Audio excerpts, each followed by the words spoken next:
नमस्कार, बहुत स्वागत है बुलेटिन में आपका। मैं हूं शीनम शर्मा। सबसे पहली खबर बागेश्वर से, जहां पर पीएम मोदी का विपक्ष पर निशाना। नेताओं का एक वर्ग धर्म का उपहास करता है। देश के कुछ नेता धर्म का मजाक उड़ाते हैं। उनके साथ कुछ बाहरी ताकतें भी मिली हुई हैं। लोगों को तोड़ने की कोशिश की जा रही है। देश को कमजोर करने की साजिश रची जा रही है। ये मत मान्यता मंदिर पर हमला करते हैं। धर्म को नीचा दिखाने में जुटे हैं। कुछ लोग हिंदू धर्म से कुछ लोग नफरत करते हैं, ये भी उनकी ओर से कहा गया।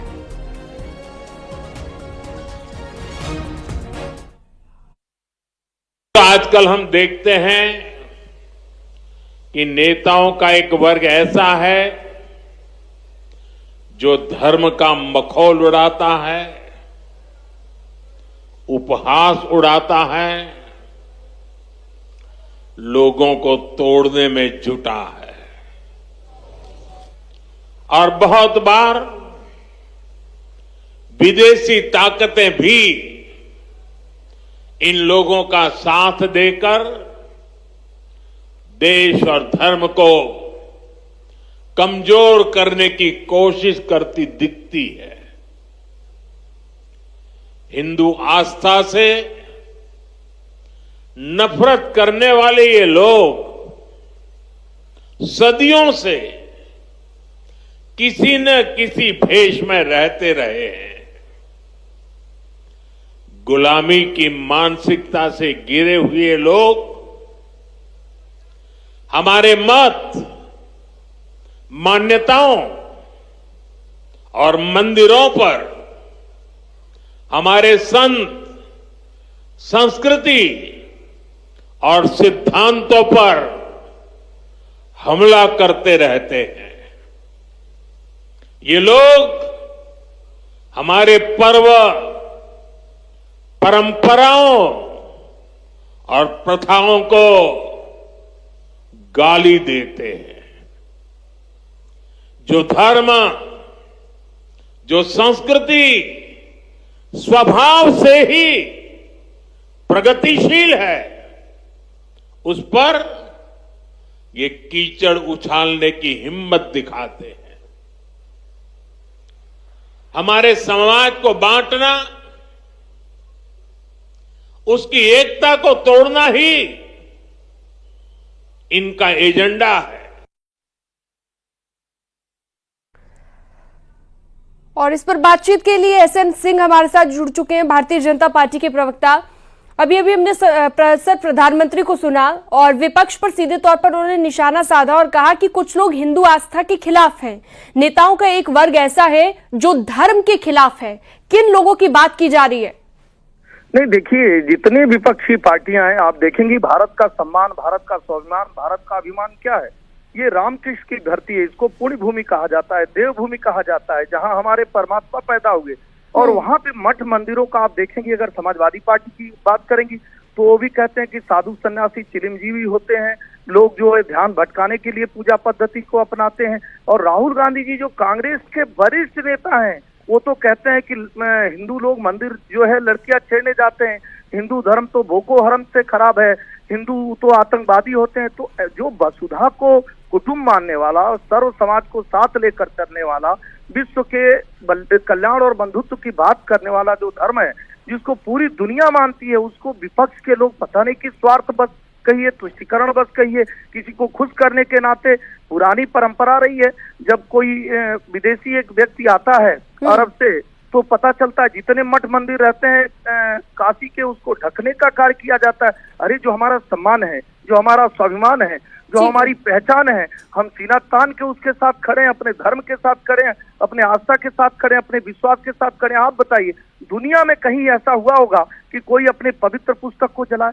लेकिन हिंदू धर्म के मानने वाले समाजवादी पार्टी के लोगों ने, राष्ट्रीय महासचिव ने वो रामायण की पुस्तक जलवा दी। भगवान राम के बारे में अपमानजनक बातें करना, इस तरह की चीजों। ठीक है, इसका जवाब ले लेते हैं। हमारे साथ अशोक यादव जी भी जुड़ गए हैं, समाजवादी पार्टी के प्रवक्ता हैं। अशोक जी, प्रधानमंत्री ने भी बयान दिया है और अभी एसएन सिंह जी को भी आपने सुना, उन्होंने भी सीधे तौर पर कहा कि नेताओं का एक वर्ग ऐसा है, खासतौर पर विपक्षी पार्टियां जिसमें समाजवादी पार्टी भी शामिल है, और समाजवादी पार्टी के नेता सनातन का अपमान करते हैं। ऐसा क्यों? देखिए, सनातन और धर्म का अपमान और सम्मान को कम से कम भारतीय जनता पार्टी इस मुद्दे पर बोलने लायक नहीं है, क्योंकि ये सनातन और हिंदुत्व का एक आवरण ओढ़े हुए हैं, खाल ओढ़े हुए हैं, और उसी खाल के अंदर, उसी आवरण के अंदर ये राष्ट्र की संपत्तियों को और देश के संसाधनों को और पीडीए के आरक्षण को, तीनों को ये जो है घी की तरह पी रहे हैं।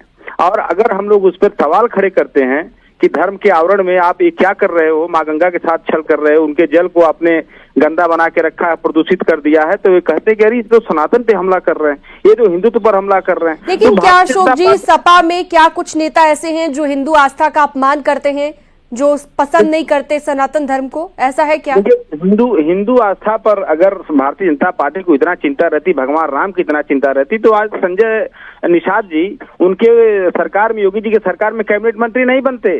माँ कौशल्या की कोख का अपमान किसने किया था? वो जो व्यक्ति ने किया था, भगवान राम की माँ का अपमान किया था, और बताया ना कि भगवान राम किसके पुत्र हैं, और उनका पुत्र भी बदल दिया उन्होंने, भगवान राम के पिता को भी बदल दिया संजय निषाद जी ने, और उसके बाद भी ठसक के साथ योगी सरकार के कैबिनेट मंत्री बने हुए हैं। तो भारतीय जनता पार्टी को ना तो भगवान राम से मतलब है, ना माँ गंगा से मतलब है, न सनातन धर्म से मतलब है। नहीं, लेकिन सनातन के खिलाफ बयान तो सपा के नेता भी दे चुके हैं, रामचरितमानस का भी सपा के नेता की ओर से। अशोक जी से एक सवाल पूछिए, अशोक जी से एक सवाल पूछिए, मेरे माध्यम से अशोक जी से पूछिए। हवा में उड़ गए जय श्री राम, इन्होंने कहा, जो हमारे आस्था के मूल हैं, जो हमारे ईश हैं, जगदीश हैं, क्या किसी दूसरे धर्म को हवा में उड़ाने की चर्चा की है? हमारे जो सबसे सुंदर पुस्तक है भगवान राम के बारे में जो लिखा है, और रामचरितमानस को जलवाए, क्या कभी दूसरे की पुस्तक जलवाए? तीसरा सवाल इनसे जरूर पूछिएगा, इनकी सरकार रहती है मेरठ में, 10 लोगों पे सिर्फ इसलिए मुकदमा दर्ज होता है कि वो जय श्री राम का नारा देते हैं, पूरे दिन लाउड स्पीकर लगाकर 5 टाइम कोई कहता है कि मेरा वाला सबसे बड़ा है, मेरे वाले को मानिए। कभी कोई समाजवादी पार्टी के लोग उसको बंद किए? अरे पूजा को काशी में प्रतिबंधित करने वाले ज्ञानवापी में समाजवादी पार्टी का मुंह तो ऐसे ही समाज ने काला कर दिया है। अभी आप देखे होंगे कि कैसा सुंदर सार्थक परिणाम समाज के लोग देख रहे हैं। समाजवादी पार्टी जो कमोवेश भारतीय जनता पार्टी के ही समय में उसका उद्भव हुआ, लेकिन आज उत्तर प्रदेश से बाहर क्यों नहीं जा पाई? क्योंकि वो पीडीए की भी बात कर रहे थे। कौन सा पीडीए? जो लोग बाबा साहब को कहते हैं कि ये भूमाफिया, बाबा साहब को भूमाफिया कहने वाले, दलित बेटी के साथ गेस्ट हाउस जैसा कांड करने वाले, दलितों के आरक्षण को लूट लेने वाले और सर्व समाज को लूट लेने वाले, अपराधियों की मदद करने वाले, अपहरण करने वाले, जाति की राजनीति करने वालों को समाज ने तिरस्कृत कर दिया। उसमें भारतीय जनता पार्टी का क्या? जी, अशोक जी से जवाब ले लेते हैं। ठीक है, तबलीगी जमात पे करते हैं क्या? इनको भगवान राम की, अगर इनको भगवान राम की इतनी चिंता रहती तो कम से कम अयोध्या में जो भगवान राम के नाम पर इन्होंने जमीनों में लूट किया, जो सेना की जो जमीनें थी, फील्ड फायरिंग पर गोली तो नहीं चलाए, राम भक्तों पर गोली चलाने वाले, राम भक्तों पर गोली चलाने वाले, राम और नहीं मानने वाले, इन्होंने इनके सबसे बड़े नेता के खिलाफ करने वाले, टोपी पहनने वाले, खाने वाले। देखिए, ये आरोप प्रत्यारोप का दौर लगातार चलता रहेगा, लेकिन सवाल ये है कि कुछ नेता क्यों सनातन के खिलाफ बयान देते हैं। उसमें समाजवादी पार्टी के भी कई नेता शामिल हैं। साथ ही समाजवादी पार्टी का आरोप ये है कि बीजेपी एक झोला ओढ़े हुए है सनातन का, और असल में लोगों को तोड़ने की कोशिश समाजवादी पार्टी या विपक्ष के नेता नहीं करते हैं, ये उनका मानना है। फिलहाल प्रधानमंत्री नरेंद्र मोदी को इससे पहले आपने सुना, जिन्होंने सीधे तौर पर कहा कि कुछ नेता धर्म का मजाक बनाते हैं।